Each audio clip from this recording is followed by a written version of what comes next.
They say Achilles was invincible. But what if I told you his greatest battle wasn't fought on the battlefield? It was against himself, and no one talks about the moment that truly made him a legend. The world knows Achilles as the warrior who slaughtered Hector, the hero who bathed in glory.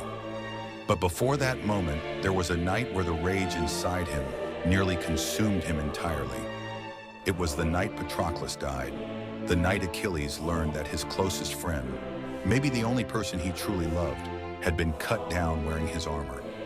Achilles had abandoned the war, enraged at Agamemnon, refusing to fight, but fate had its own way of dragging him back. When the news reached him, he didn't just grieve, he shouted. His war cries were so loud they shook the Greek camp, sending fear down the spines of the Trojan soldiers.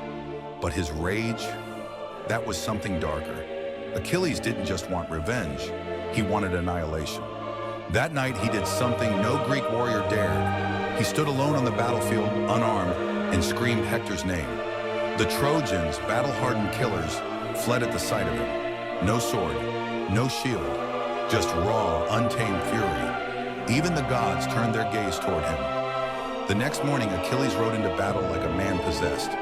He didn't fight for honor, he didn't fight for Greece. He fought to make the world feel his pain. They say he cut down so many men that the river Scamander itself begged him to stop, its waters choked with the bodies of the fallen.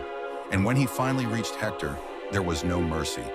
He didn't just slay him, he dragged his body behind his chariot, circling Troy for days, as if trying to make the gods themselves feel his wrath. This was the real Achilles, not just a warrior, not just a hero, but a man who lost everything and made the world suffer for it. And the cruelest part? Even after all the blood, all the pain, Patroclus never came back. Achilles may have been invincible to blades, but the one wound he couldn't survive was the one no one could see.